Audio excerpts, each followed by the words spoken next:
Bonsoir, bienvenue dans cette émission consacrée à la chirurgie esthétique. Des opérations de plus en plus courantes que l'on a tendance à banaliser. Or, le scandale des prothèses mammaires PIP nous rappelle que ces opérations doivent être encadrées et contrôlées. Entre apprentis sorciers et arnaques, toute notre équipe a mené l'enquête avec des révélations, vous le verrez, surprenantes. Nous en parlerons ce soir avec nos invités. PIP, c'est le nom de cette société française, 3e producteur mondial de prothèses mammaires. À sa tête, Jean-Claude Masse, 72 ans, un homme d'affaires prêt à tout pour se faire de l'argent. Le danger des prothèses PIP ne provient pas seulement du gel frelaté. L'enveloppe qui contient ce gel est elle aussi de qualité médiocre. Moins cher, ça c'est très facile. Il suffit de tricher, quoi. Si vous fabriquez 100 000 implants par an, voilà, vous avez vite fait de gagner 2 millions d'euros. Dans le secteur des implants mammaires, la concurrence fait rage. Pour connaître les différentes tendances, rendez-vous est pris près de Bruxelles à la clinique du Dr Dombard. Il va comparer pour nous les prothèses françaises avec ses concurrentes américaines et brésiliennes. Les américaines ont un gel en général un peu plus ferme. Les brésiliennes qui ont comme caractéristique d'être recouvertes de polyuréthane. Ce polyuréthane permet un très bon accrochage au niveau des tissus. C'est des prothèses françaises, ça c'est la tendance ancienne. Si chaque enveloppe a sa particularité, le contenu a également son importance.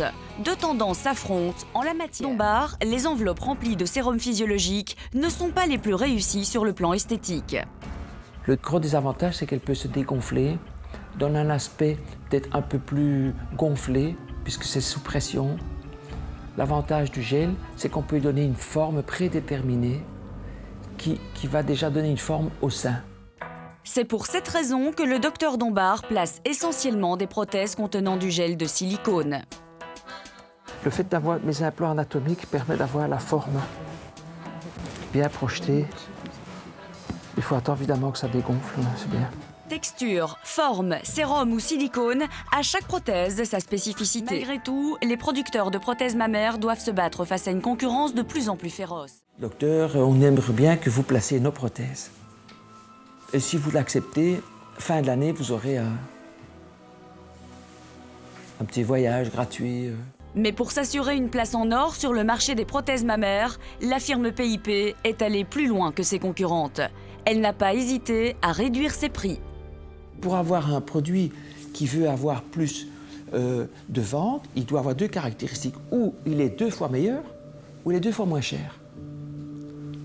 S'il est 2 fois meilleur, ça veut dire qu'il faut vraiment des caractéristiques particulières pour le même prix. Ça, c'est très difficile. Par contre, faire 2 fois moins cher, ça, c'est très facile. Il suffit de tricher, quoi. En remplaçant le gel de silicone traditionnel par un gel non médical, la société PIP a réussi à vendre ses prothèses 400 € la paire. C'est moitié moins que le prix des prothèses habituelles. Brésil, et on revenait des congrès. Je rentre dans l'avion et je vois installé devant Monsieur Masse avec un verre de champagne, bien installé en première, et qui m'a vraiment regardé, les yeux dire « Tu vois, mon grand, j'ai peut-être pas étudié, je suis classe chirurgien, mais toi, tu es en classe économique, et moi, je suis en première. » Depuis le début de cette enquête, une question nous taraude. Le savait-on? Les chirurgiens avaient-ils des doutes? Ignorait-il vraiment le danger potentiel des prothèses PIP? Vous allez voir qu'en Belgique, certains mettent cette hypothèse sérieusement en doute. Évidemment qu'il y avait des doutes. Il y a eu quelques médecins qui sont plus tentés par le business et qui sont tombés dans le panneau.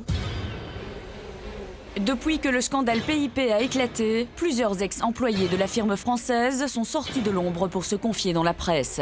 Tous avouent avoir eu des soupçons sur ce qui se tramait sur leur lieu de travail. Il suffisait de venir, de discuter un peu, et puis on découvrait le poteau rose. Malgré les risques évidents pour la santé, les prothèses PIP ont été importées en Belgique sans aucune difficulté. Alors, que savait-on dans notre pays? La très grande majorité des chirurgiens, évidemment qu'il y avait des doutes. Un médecin consciencieux, un médecin prudent, un médecin, il sait, quand il est dans le métier, qu'il doit faire attention. Car s'il est un fait certain, c'est que toutes les prothèses transpirent, quelle que soit leur marque. Les chirurgiens savent qu'ils doivent redoubler de vigilance quant à la qualité de l'enveloppe et du produit qu'elle contient. Lors de congrès, des concurrents de la société PIP auraient mis en garde plusieurs chirurgiens belges sur un produit low cost qui allait bientôt débarquer en Belgique. Nous sommes avertis que d'ici 6 mois, on va voir arriver sur le marché des prothèses Poitiers prix. Docteur, faites quand même attention parce qu'on ne sait pas très bien d'où vient ce silicone. Donc on est mis en garde quand même, donc on le sait.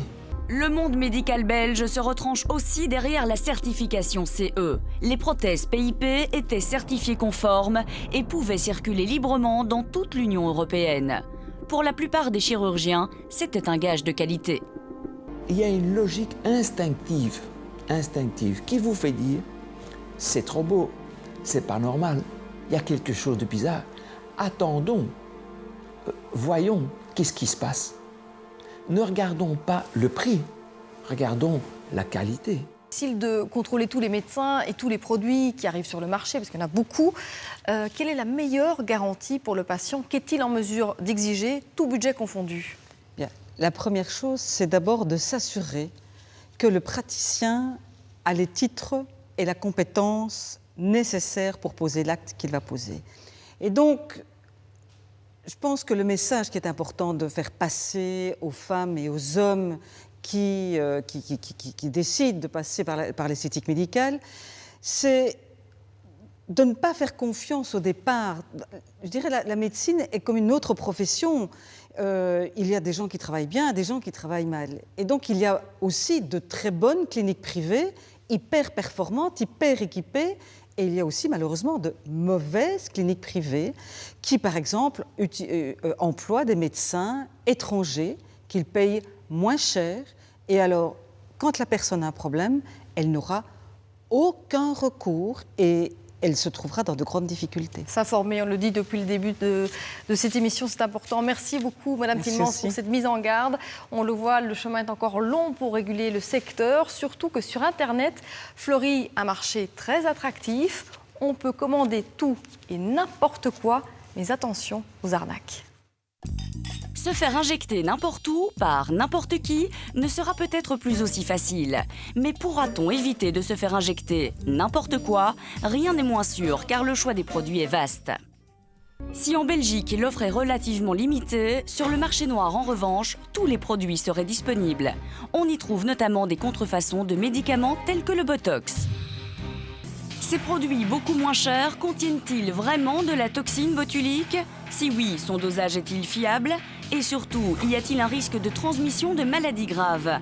Pour répondre à toutes ces questions, nous décidons d'envoyer notre commande dans un laboratoire spécialisé de San Francisco. Alors, nous avons reçu le résultat de l'analyse de ces fameuses fioles commandées sur Internet. Nous allons les commenter dans un instant avec le docteur Dombard qui est avec nous ce soir. Bonsoir docteur et merci d'être là. Mais avant toute chose, j'aimerais accueillir Isabelle. Bonsoir Isabelle. Bonsoir. Vous avez eu recours à la chirurgie esthétique et vous en êtes pleinement satisfaite. On peut même dire que ça a changé votre vie. On entendra votre témoignage d'ici quelques instants. Mais avant toute chose, donc les résultats, vous allez voir, docteur Dombard, qu'ils ne sont pas tristes. Alors ces fameuses fioles ne contiennent pas toutes le même dosage de toxines botuliques, mais en plus, l'analyse a révélé qu'il y avait une substance non identifiable, une substance étrangère de surcroît périmée. Aucune traçabilité du produit et pas de renseignements sur le conditionnement et j'en passe. Alors une première réaction, docteur Dombard, ça vous étonne? Ça ne m'étonne pas à partir du moment où vous achetez un produit sans en connaître les origines. En principe, tous les produits qui sont stériles sont à commander en pharmacie et sont livrés à partir de la pharmacie. Donc, il y a un contrôle en Belgique. Évidemment, toute personne qui désire éviter ces contrôles va automatiquement tomber sur des produits qui ne sont pas conformes. Alors, on a bien compris que c'était des produits dangereux. Sans trop rentrer dans des détails techniques, qu'est-ce que l'on risque en cas de surdosage d'une toxine botulique ?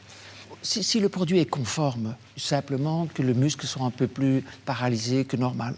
À partir du moment où vous utilisez des produits qui sont frauduleux, là, vous avez les risques importants qui sont soit les allergies ou la transmission de maladies qui sont très graves, puis ce sont des produits adjuvants qui peuvent être d'origine animale et qui peuvent être porteurs de virus et donc transmettre des infections graves. Donc on a bien compris que ces produits étaient dangereux. Ces produits sont évidemment extrêmement dangereux. Quel regard vous portez sur l'avenir de votre profession? Est-ce qu'on ne pousse pas un petit peu les limites de plus en plus loin? Oh là là, ça c'est une question évidemment très vaste, hein. Ce que nous attendons surtout, et c'est l'évolution qui va se faire dans le futur, c'est d'avoir des produits de plus en plus sûrs, mais surtout des produits qui se rapprochent le plus des éléments humains. Des produits qui seraient donc moins risqués? Évidemment, on pourrait imaginer dans un futur d'extraire certaines substances qui existent dans le corps humain, de pouvoir le mettre en culture et l'utiliser dans son propre corps. Ça, ce serait extraordinaire. On voit que vos yeux s'illuminent à cette perspective, en tout cas. Ah oui, mais c'est... Oui, Alors, oui. pour éviter quand même les apprentis sorciers, la ministre de la Santé veut mettre en place le titre de médecin spécialisé. Est-ce que ça vous rassure et est-ce que ce sera suffisant, selon vous? D'abord, ça me rassure, c'est oui. Suffisant, non. Par contre, ce qui est beaucoup plus important, et c'est pour ça que cette émission est tellement importante, c'est qu'elle permet surtout aux patients, en général, ou les futurs patients, de mieux se renseigner en se rendant évidemment chez des praticiens qui sont corrects. C'est surtout informatif. Donc le patient est son meilleur garde-fou, si je vous comprends Oui, bien. ça c'est vraiment la chose la plus importante à dire. Le patient est son garde-fou. Merci beaucoup, docteur. Alors, on voulait terminer cette émission par un témoignage positif, car la chirurgie esthétique permet de faire des miracles et de rendre le sourire à celles et ceux qui l'ont perdu. C'était votre cas, Isabelle. C'était mon cas. À quoi ressemblait votre vie avant votre intervention? Ma vie avant, c'était pas une vie. C'était faire attention à tout, faire attention à sortir, faire attention au regard des gens, oui, parce que les gens me regardaient peut-être pas forcément, mais moi, c'était mon impression.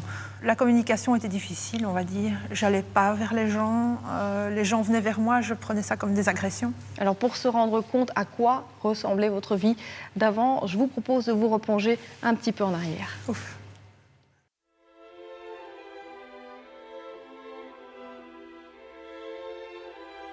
Je suis complexée à mort et je peux pas mettre les vêtements que je veux, tu le sais bien. T'aurais pu essayer de faire du sport, je sais pas. Faire du sport, oui, ça va m'aider peut-être à m'écrire, oui. Mais le reste, ça va pas changer tout seul. Hein. Tu sais, sans recours à la chirurgie, il n'y a pas moyen. Hein. Je tiens bon, mais j'ai hâte.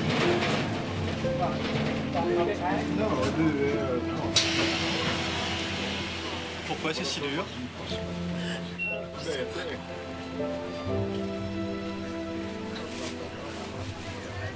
C'est le regard des gens.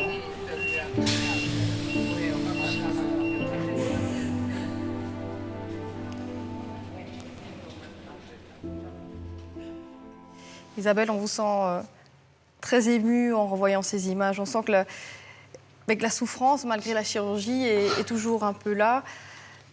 Qu'est-ce que vous dites quand vous revoyez ces images? On sent que vous revenez de loin. Oui, ben oui. Je ne vais pas soutenir. Ça a quand même changé votre vie, la chirurgie esthétique? La chirurgie a changé ma vie, ça c'est indéniable. J'ai toujours, on va dire, d'anciennes blessures, ce qui est logique. Donc quand je revois des choses comme ça, je revois ce que je vivais avant, tout en sachant maintenant que tout ça c'est derrière moi, c'est du passé. Justement, qu'est-ce qui a changé concrètement? Qu'est-ce que vous faites aujourd'hui que vous ne faisiez pas hier? Je sors, je vois des gens, je parle aux gens plus facilement, les gens viennent vers moi, je ne ressens plus de l'agression.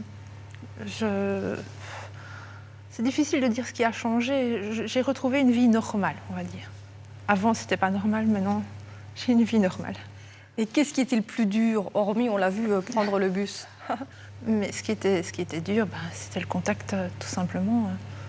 Le contact avec les gens à l'extérieur, pouvoir sortir, jusqu'à aller au magasin, de se dire, c'est difficile de se dire, voilà, je dois sortir. Maintenant, je le fais sans y penser. J'ai repris une vie normale. Des petites choses de la vie quotidienne qui devenaient des petites choses de la vie quotidienne qui étaient plus qu'handicapantes. Hein. C'était vraiment très, très difficile. Vous conseillez la chirurgie esthétique à des personnes en souffrance, comme on le voit aujourd'hui ou à l'époque? Bien sûr. Pourquoi? Parce que, dans mon cas, tout s'est bien passé. Et même si je reste la personne que je suis, j'ai quand même pu évoluer. La preuve, vous êtes avec nous ce soir ici, voilà. Et avec le sourire retrouvé, voilà, on s'en réjouit. Docteur Dombard, que vous inspire le témoignage d'Isabelle? De me rendre compte que l'aspect psychologique est peut-être l'élément le plus important. La chirurgie, l'acte chirurgical, ce n'est en fait que quelques heures de travail pour permettre à la personne de naître à nouveau. Donc c'est une renaissance. Et c'est pour ça que quand on veut renaître, il faut faire confiance. Et il faut que le chirurgien ne trahisse pas cette confiance. Alors on a ici un très bon exemple de quelqu'un, une personne, une patiente, qui avait une souffrance, qui a été comprise, sa confiance n'a pas été trahie, le médecin a été correct, et alors nous avons ici une personne heureuse. Ça, c'est vraiment le but de la chirurgie esthétique. Effectivement, je crois qu'on va rester sur cette belle conclusion que la chirurgie esthétique peut faire des merveilles à condition d'être effectuée dans les règles de l'art et d'être dans des mains de professionnels. Oui. Merci en tout cas à vous deux d'avoir été avec nous ce soir. C'est ici que se referme cette émission. J'espère qu'on a répondu à vos questions. Merci de nous avoir suivis et à très bientôt sur RTL TVI.